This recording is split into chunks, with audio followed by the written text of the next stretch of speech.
제가 생각하기에는 지난주 상승이 좀 분기점일 수도 있다라는 생각이 들었어요. 가장 중요한 거는 CPI 지표랑 PCE 지표인 것 같아요. 네, 다음 달 CPI 지표가 일단 가장 성장주가 비용을 줄였을 때도 성장을 할 수 있는지 그거를 보셔야 돼요. 데일리 기포드라는 회사가 우리는 5년 단위로 무조건 투자한다. 아, 5년, 적어도 5년은 가져갈 생각으로? 네.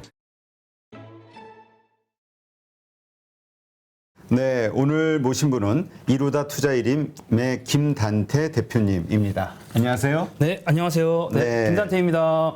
네, 요즘 뭐 그냥 뭐 미국 그 워셔란다. 워렌 버핏의 버크셔 네, 네. 주총도 다녀오시고 네, 아주 그렇습니다. 글로벌리 아주 그냥 바쁘게 뛰어다니세요.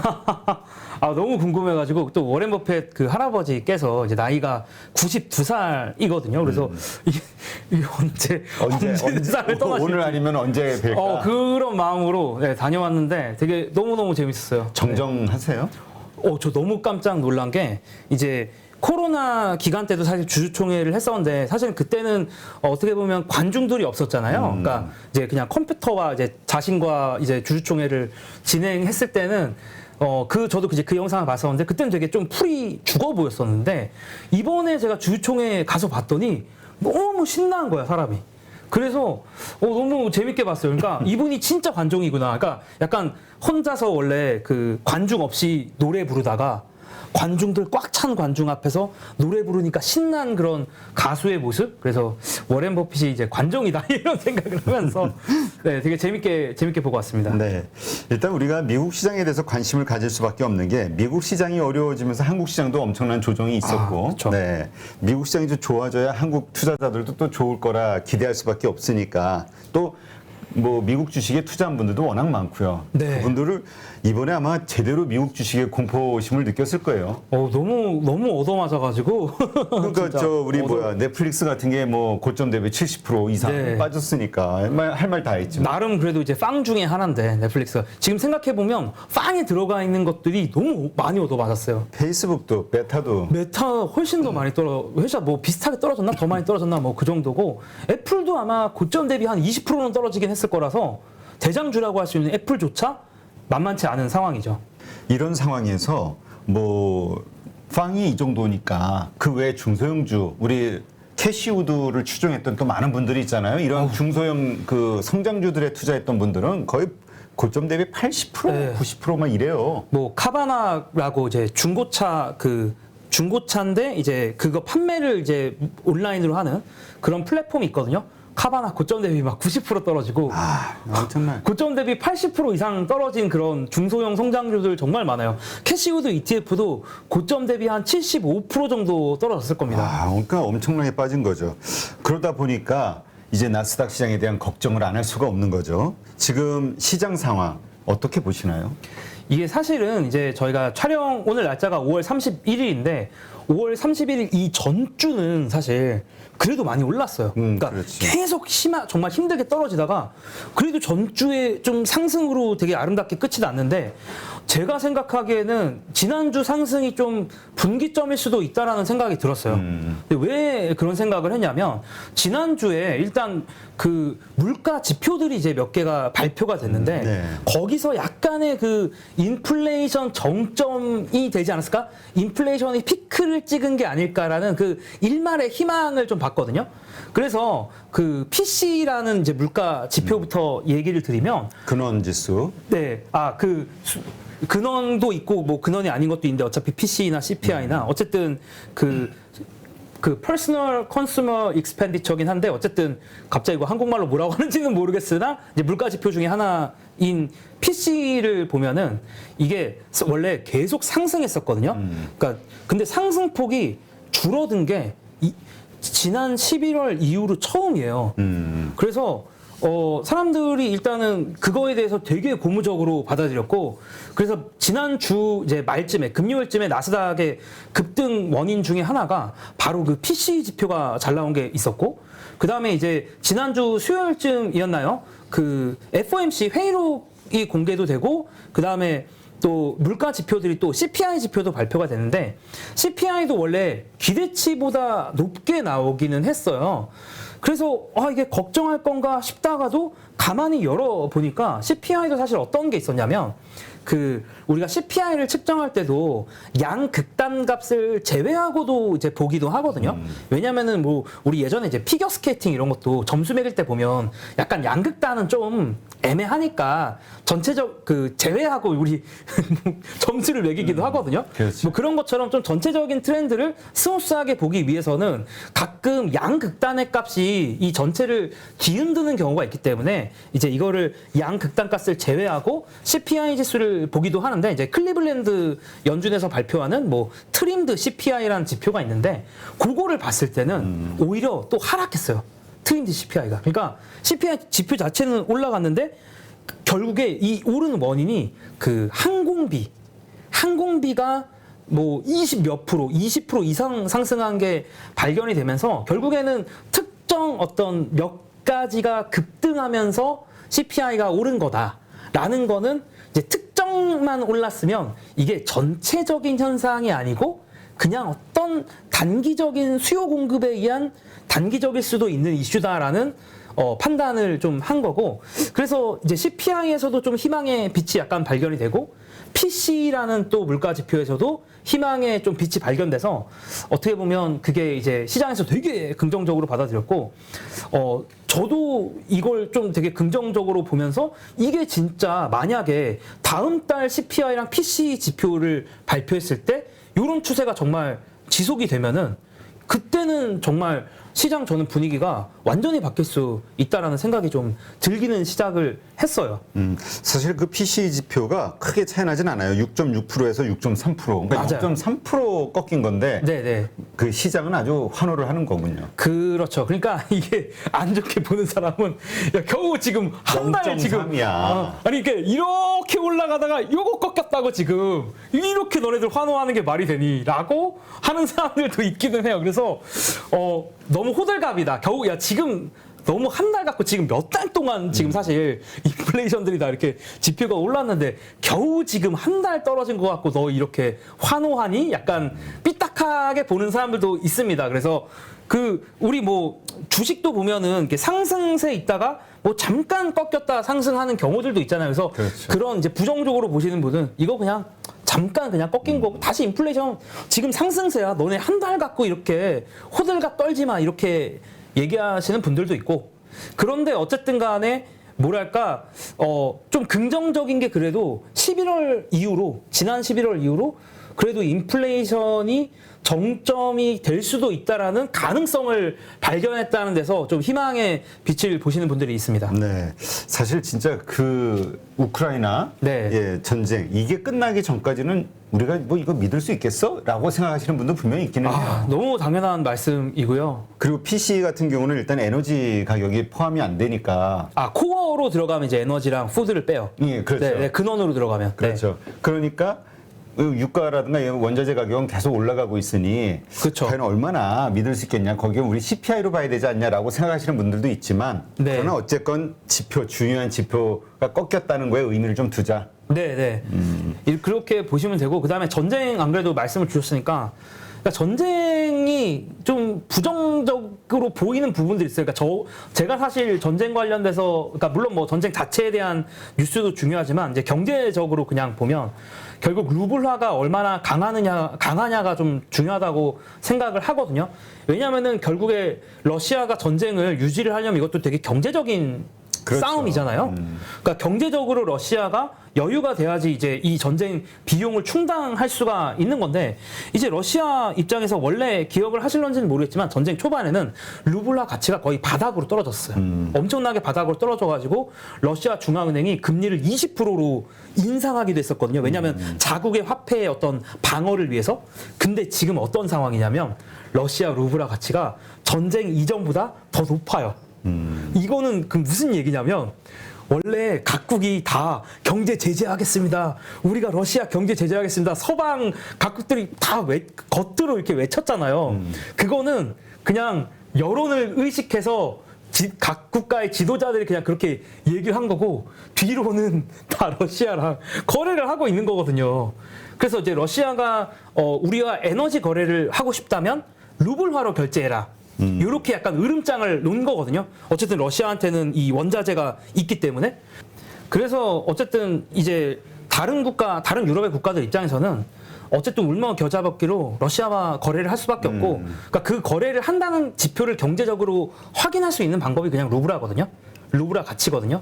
근데 루블화 가치가 계속 높으니까 이제 러시아 입장에서는 전쟁을 좀 더 장기적으로 끌고 갈 수가 있어요. 그러니까 경제적으로는 끌고 갈 수 있는 상황이 됐다. 물론 이 전쟁이라는 게 이제 경제적으로만 볼 수는 없는 거고, 뭐 사실 푸틴이 예를 들면 뭐 조금이라도 마음 바꾸면은 뭐 끝나는 거잖아요. 그래서 그런 요소들은 있지만 그냥 경제적인 지표들만 봤을 때는 전쟁이 좀 장기화될 여지가 있는 것 같아서 그게 이제 조금 마음이 걸리는 부분이긴 해요.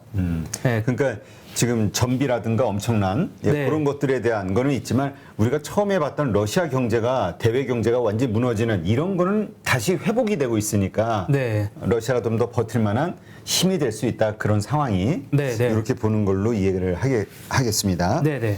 자, 그러니까 결국은 이러한 요소들 때문에 아직도 불안하게 생각하는 분들은 인플레이션이 계속 올라갈 것이다라고 보는 거죠. 그러나 네. 어쨌건 이 지표가 좀 이제 하락세로 온 거에 대해서 변곡점이 될 수 있다. 분기점이 될 수 있다라고 보고 있는 것 같고요. 그래서 사실 다음 달을 보기는 봐야 되는데, 이게 다음 달도 다음 달인데, 다시, 그러니까 전쟁이 계속 되면, 솔직히 말씀드려서 전쟁이 이게 진짜 그렇죠. 계속 되면 될수록 인플레이션을 잡을 거는 더 요원해지긴 하는 것 같아요.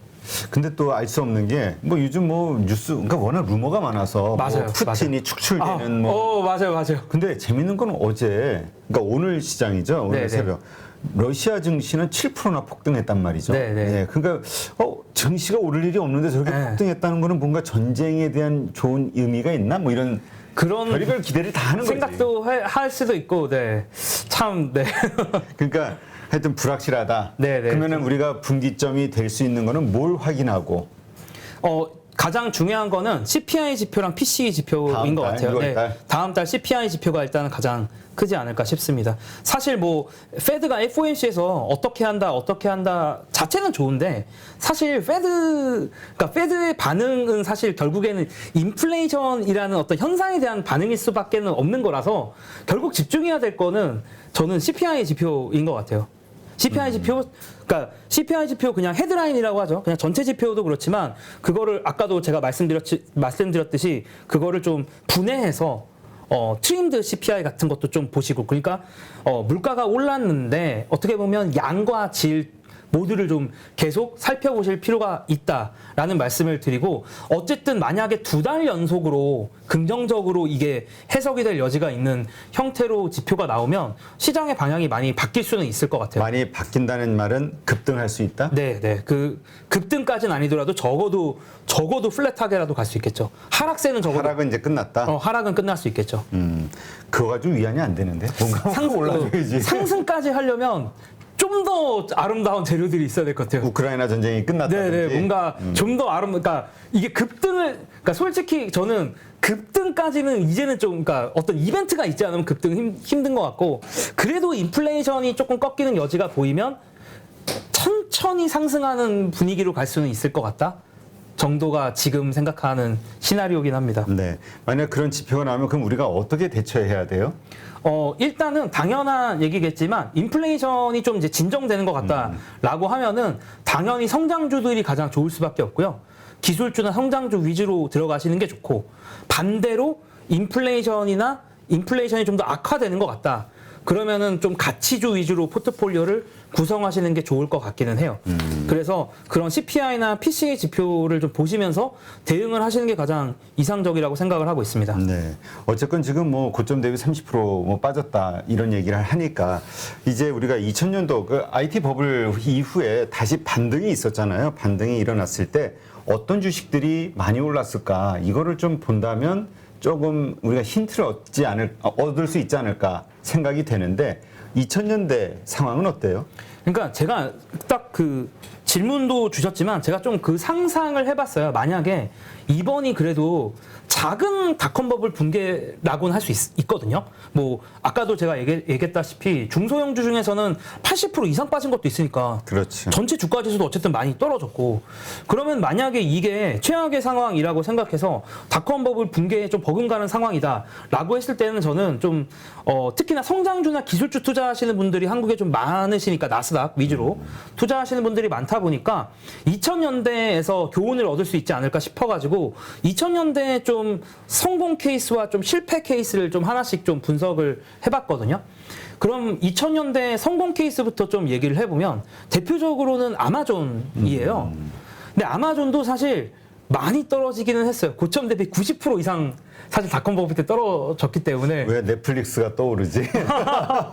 그러니까 그 아마존에게 그 사실 이제 요즘도 모든 성장주들이 가격이 하락하는 이유기도 하고 그러니까 아마존이 2000년도 당시에 받았던 의식은 뭐냐면 너네 내일 모레 파산할 거다. 왜냐면 엄청난 적자를 보고 있으니 돈을 못 벌니까. 네. 그때 아마존의 영업 적자율이 매출의 뭐 한 50% 가까웠어요. 그러니까 1999년까지.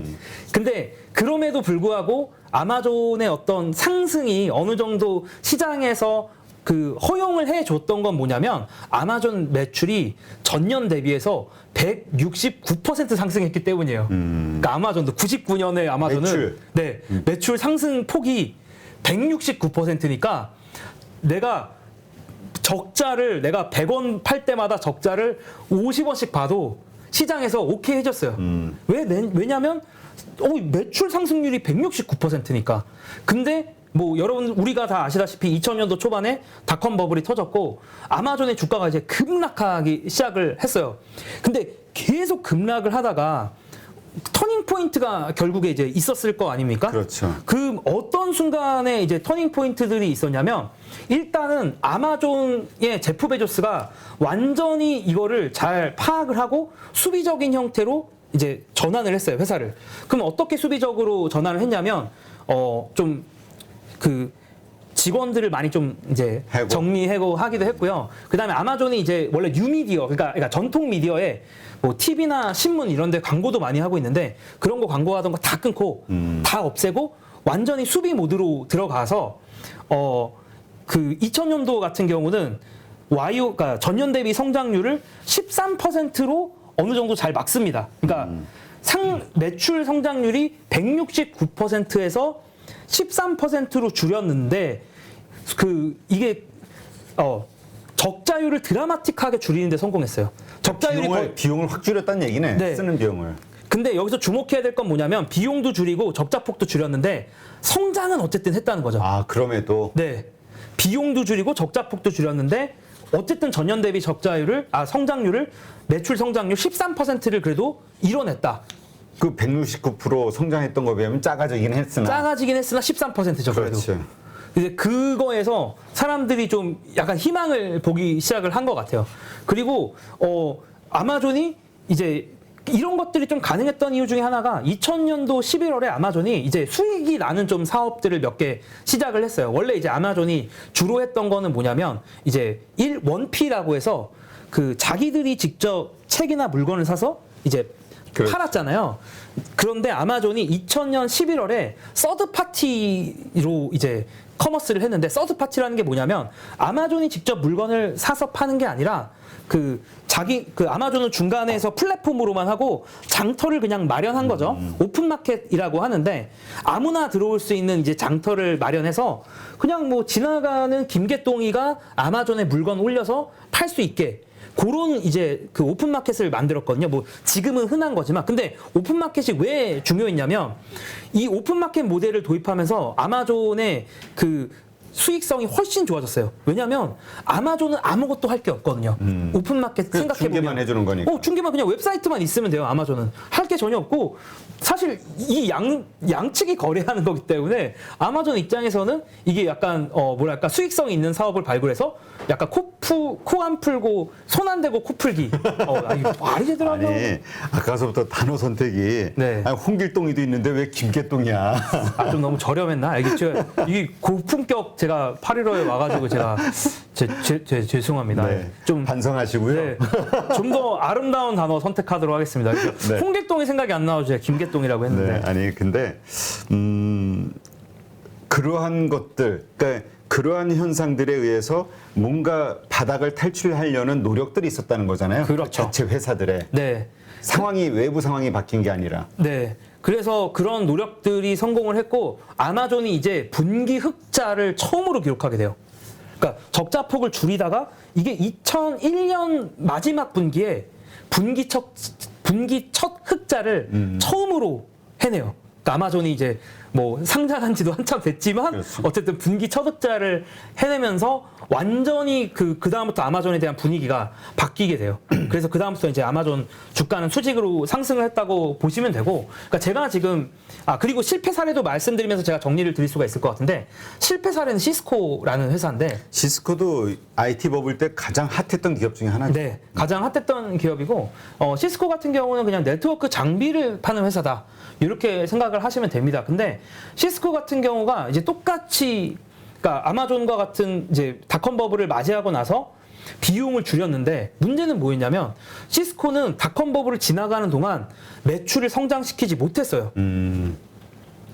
어떻게 보면 하드웨어라는 한계가 있었을 수도 있고, 그치. 경영진의 판단이 이제 새로운 신규 수익성 있는 사업을 발견하지 못한 걸 수도 있었지만, 시스코가 비용을 줄였을 때 성장을 하지 못했습니다. 그래서 결국에는 시스코는 아직도 고점을 회복하지 못했어요. 그러니까 99년도인가 2000년도 초가 지금의 시스코 고점이에요. 그러니까 그때 시스코 주식 투자하신 분들은 20년 동안 존버하고 있는, 본전이다. 본전도 아직 못 찾았어요. 그런 상황이고, 그래서 제가 지금 이 말씀을 드린 게 결론이 그래서 뭐냐라는 게 되게 중요한 것 같은데, 여러분들이 투자하고 계시는 성장주가 비용을 줄였을 때도 성장을 할 수 있는지 그거를 보셔야 돼요. 비용은 근데 희망적인 걸 말씀드리자면 비용은 경쟁자들도 다 줄일 거예요. 그렇죠. 나만 줄이는 건 아니에요. 그러니까 아마존도 사실 이 이후에 수혜를 많이 본 게 경쟁자들이 다 죽었거든요, 그때. 아마존의 경쟁자는 99년도, 2000년도에 다 죽었어요.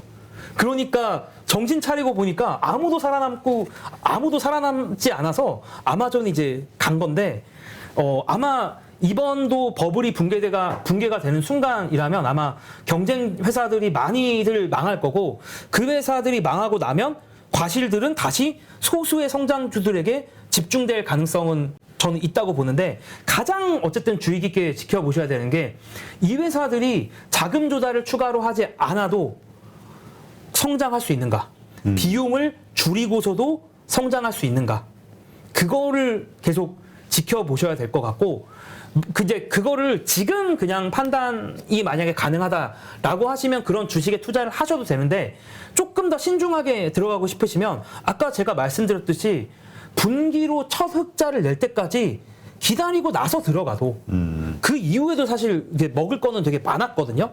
그러니까 조금 더 신중하게 만약에 내가 들어가겠다라고 하면 분기 첫 흑자까지 기다리셨다가 들어가셔도 돼요.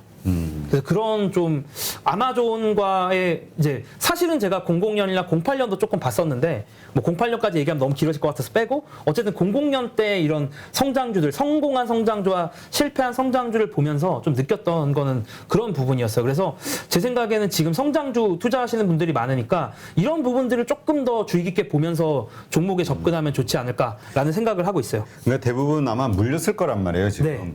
근데 물렸는데 어차피 다 빠졌으니까 네. 우리 보통 종목 교체해 보자고 얘기하잖아요. 그렇죠. 그럼 내가 들고 있는 종목이 성장주인데 아직도 돈 벌기는 멀었어.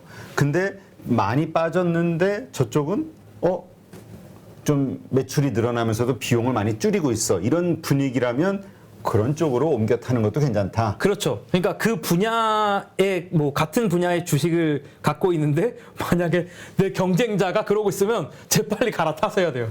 네, 재빨리. 근데 섹터가 좀 달라도 그런 원칙에서는 유리한 거 아니에요? 뭐 섹터가 다르다고, 뭐 아까도 제가 말씀드렸다시피 그냥 어떻게 보면 이제 그 섹터가 답이 없을 수도 있거든요. 너무 미래지향적인 섹터들이라면 일부는 그러니까 답이 아예 없을 수도 있어서 그런 섹터인 경우에도 이제 버리고 다른 섹터로 갈아타는 게 현명할 수 있죠. 네, 이거는 꼭 미국 주식만이 아니라 한국 주식에도 적용되는 거겠죠? 한국 주식에도 적용되고 사실 한국에도 이제 적자 중인 상장사들이 제법 되기 때문에 한국 주식에도 적용된다고 생각합니다. 네. 그러니까 이렇게 매출은 확대되고 비용은 줄일 수 있는 기업, 이런 기업을 내가 들고 있는지 매출 구조를 한번 좀 봐야겠네요. 그리고 네. 여러 가지 그 가이던스를 좀 보고. 네. 네. 자, 그 다음에 신규 사업도 마찬가지일 것 같은데요? 왜냐면 아마존도 사실은 뭐 지금 말씀하신 것처럼 상품 중개 쪽으로 뭔가 활로를 뚫었던 것처럼 그 다음에 또 그 아마존 그 크라우드. 네. AWS. 그걸로 또 엄청난 돈을 벌기 시작했잖아요. 그렇죠. 예. 그러니까, 이 어려운 상황을 벗어나기 위해서 어떤 노력을 하고 있는지, 거기에 혹시 신규 시장에 대한 진입? 이런 그렇죠. 것도 있는지. 그래서 지금 이제 보셔야 되는 게 지금 딱 너무 좋은 포인트 지금 말씀해 주셨는데 신규 사업을 실적 발표에서 신규 사업 같은 거 얘기하는 게 있는지를 보셔야 돼요.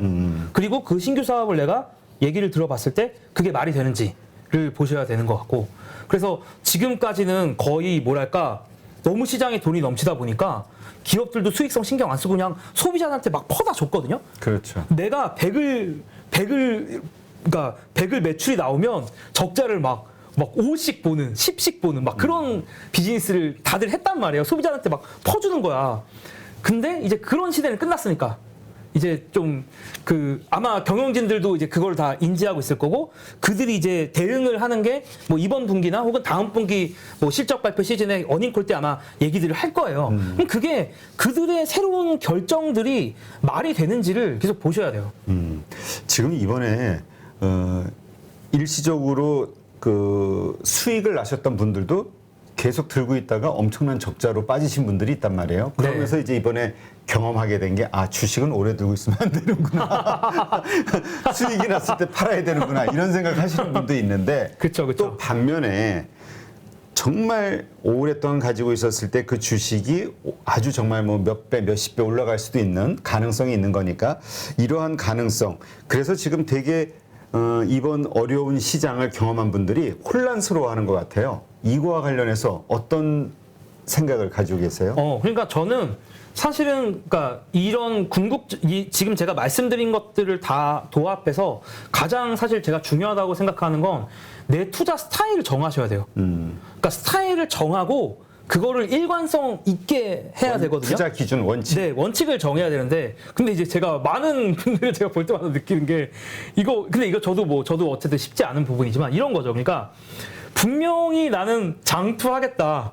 나 5년 동안 들고 있을 거야. 라고 생각해서 예를 들면 뭐 작년에 샀는데 약간 갑자기 시장이 막 곤두박질 치니까 이걸 들고 있어야 되나 말아야 되나 갑자기 막 여러 가지 생각들을 동시에 하는 거죠. 그러니까 처음에는 장투한다면서 시작했다가 나중에는 단타로 가게 되는 경우들이 되게 많거든요.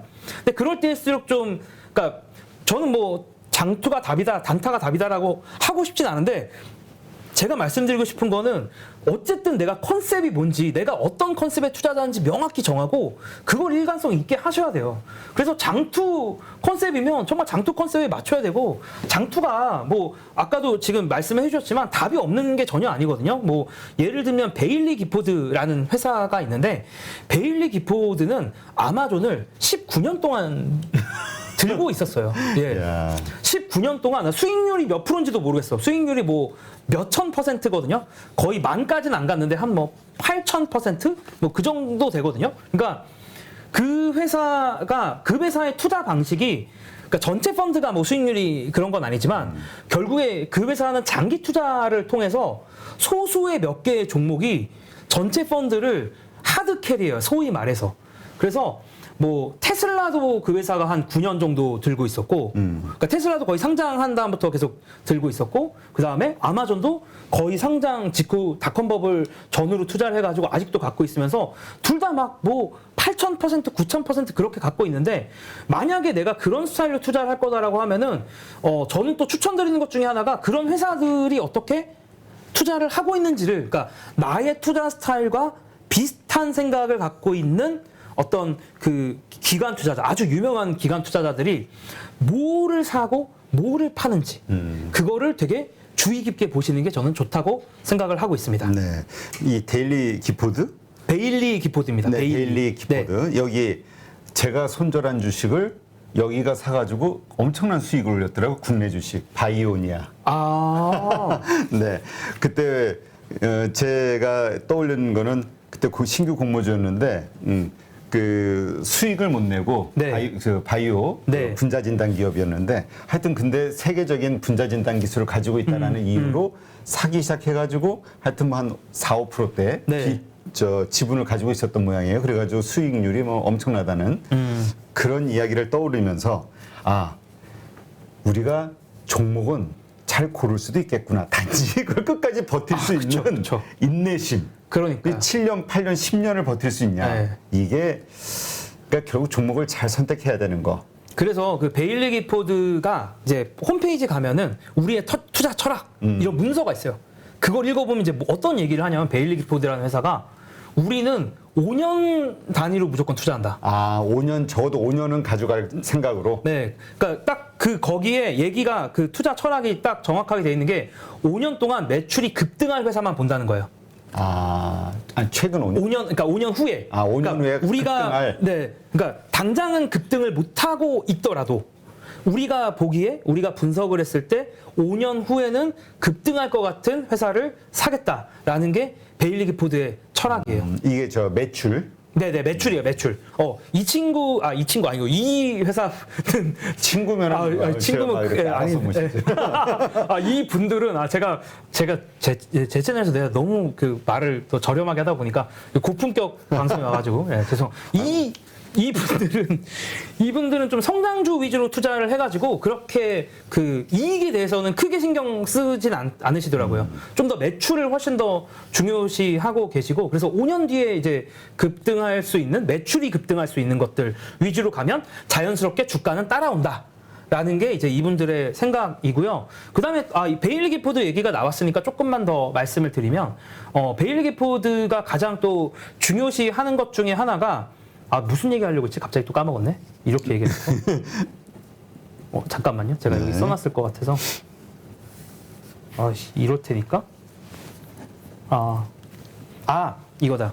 그, 베일리 기포드가 중요시하는 것 자체가 사실 매크로를 그렇게 중요하게 보지 않아요. 그러니까 뭐냐면은 매크로를, 그러니까 중요하지 않아서 그러니까 안 보는 게 아니라 매크로는 너무너무 복잡해서 예측하기 어려우니까 우리는 그냥 바텀업으로만 볼 거야, 주식. 기업만. 네. 그 기업만 보고 물론 이제 어느 정도의 매크로 환경, 이제 인플레이션 환경에 대해서 노출은 되어 있으니까 그러면 이제 사고 실험을 해보는 거죠. 각각의 기업이 인플레이션을 맞이했을 때 이 인플레이션에서 살아남을 수 있는 기업인지를 애초에 살 때부터 고민을 하고 산다라는 이야기를 많이 하고 있습니다. 그래서 뭐 성장 가능성이나 마진율, 가격 결정률이 좀 높은지 이런 것들을 계속 인플레이션 환경에서도 그런지 아닌지를 좀 주의 깊게 보면서 좀 많이 이제 고민을 하는 그런 투자 회사고요.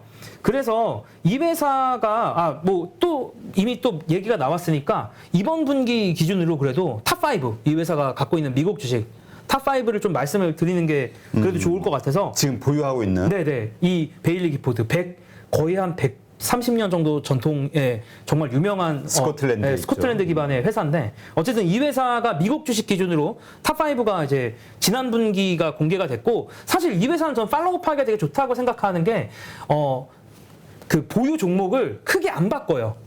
그러면 보유 종목을 크게 안 바꾼다는 거 따라하는 입장에서도 좋잖아. 그렇지. 한 분기 내가 늦어도 크게 다르지 않거든요. 그래서 베일리 기포드는 좀 따라가 보시는 것도 나쁘지 않다고 보는데 1위가 테슬라예요. 테슬라. 다만 약간 슬픈 소식을 말씀드리자면 테슬라는 비중을 많이 줄였어요. 그러니까 오랫동안 비중을 줄여왔어요. 원래 테슬라 한때 2대 주주까지도 올라갔었거든요. 그래서 예전엔 테슬라를 많이 샀다가 지금 점점 테슬라 비중을 줄이고 있는데 그럼에도 1위예요. 테슬라를 아직도 이제 워낙 많이 갖고 테슬라로 큰 돈을 벌었다 이거네요. 그렇죠. 테슬라 이미 큰 돈을 벌었고 비중을 줄여가고 있는 중이긴 하고요. 2위는 아마 또 여러분들이 많이 아실 만한 회사인데 모더나. 네, 모더나도 투자했던 얘기 들었어요. 모더나를 또 초반에 발굴했어요. 그러니까 그 모더나가 사실 또 엄청난 의구심을 받았거든요. 의심을 받았어요. 왜냐면은 모더나는 큰 회사가 아닌데 우리가 맞는 이 mRNA라는 백신이 있잖아요. 이게 사실 그 대중을 상대로 상용화가 된 적이 한 번도 없거든요. 코로나가 모더나에게는 천운이었죠. 그렇죠.